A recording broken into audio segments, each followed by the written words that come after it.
Juges, chapitre 16. Samson partit pour Gaza. Il y vit une femme prostituée, et il entra chez elle. On dit aux gens de Gaza, Samson est arrivé ici.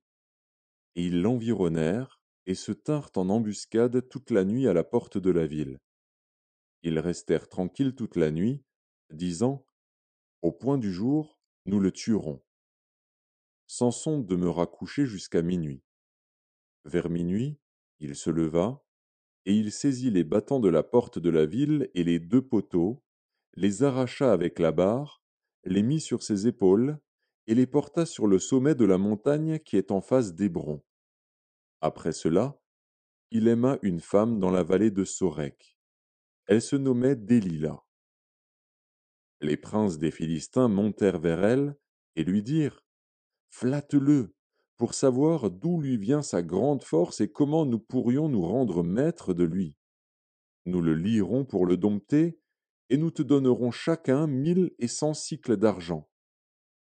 Délila dit à Samson, Dis-moi, je te prie, d'où vient ta grande force, et avec quoi il faudrait te lier pour te dompter?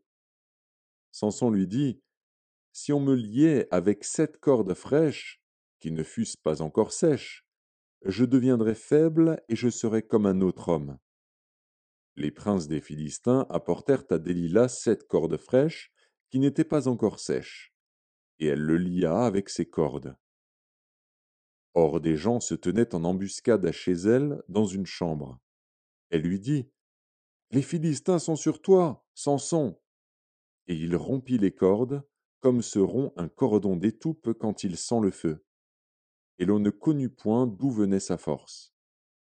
Délila dit à Samson, Voici, tu t'es joué de moi, tu m'as dit des mensonges.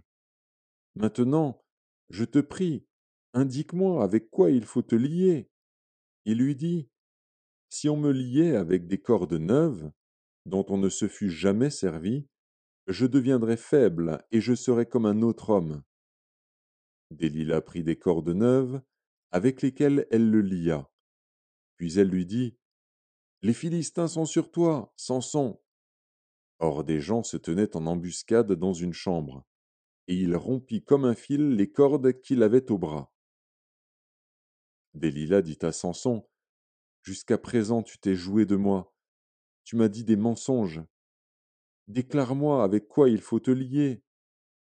Il lui dit, Tu n'as qu'à tisser les 7 tresses de ma tête avec la chaîne du tissu. Et elle les fixa par la cheville, puis elle lui dit, Les Philistins sont sur toi, Samson. Et il se réveilla de son sommeil, et il arracha la cheville du tissu et le tissu. Elle lui dit, Comment peux-tu dire, Je t'aime, puisque ton cœur n'est pas avec moi? Voilà 3 fois que tu t'es joué de moi, et tu ne m'as pas déclaré d'où vient ta grande force. Comme elle était chaque jour à le tourmenter et à l'importuner par ses instances, son âme s'impatienta à la mort. Il lui ouvrit tout son cœur et lui dit, Le rasoir n'a point passé sur ma tête, parce que je suis consacré à Dieu dès le ventre de ma mère. Si j'étais rasé, ma force m'abandonnerait, je deviendrais faible, et je serais comme tout autre homme. Délila, voyant qu'il lui avait ouvert tout son cœur, envoya appeler les princes des Philistins et leur fit dire, Montez cette fois, car il m'a ouvert tout son cœur.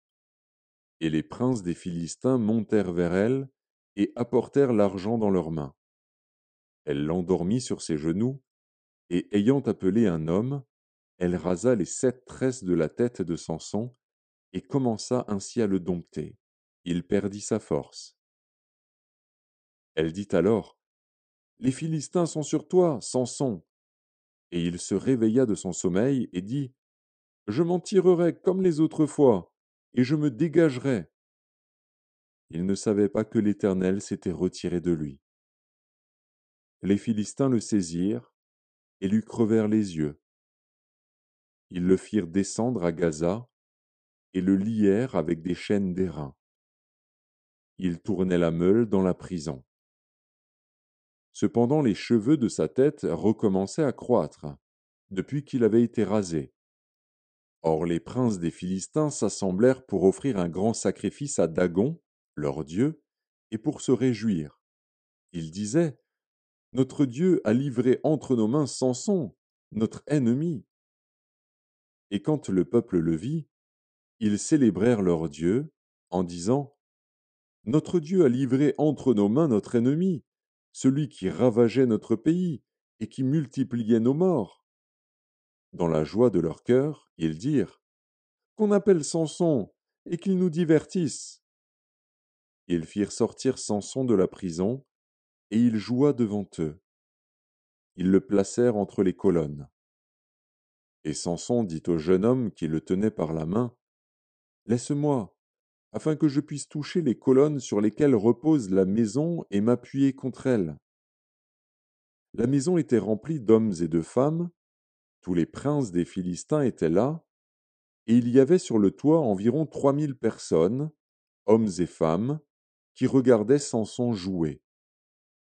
Alors Samson invoqua l'Éternel et dit: Seigneur éternel, souviens-toi de moi, je te prie, ô Dieu, donne-moi de la force seulement 7 fois, et que d'un seul coup je tire vengeance des Philistins pour mes 2 yeux. Et Samson embrassa les 2 colonnes du milieu sur lesquelles reposait la maison, et il s'appuya contre elles. L'une était à sa droite et l'autre à sa gauche. Samson dit: Que je meure avec les Philistins. Il se pencha fortement, et la maison tomba sur les princes et sur tout le peuple qui y était. Ceux qu'il fit périr à sa mort furent plus nombreux que ceux qu'il avait tués pendant sa vie. Ses frères et toute la maison de son père descendirent et l'emportèrent. Lorsqu'ils furent remontés, ils l'enterrèrent entre Tsoréa et Eshtaol dans le sépulcre de Manoach, son père. Il avait été juge en Israël pendant 20 ans.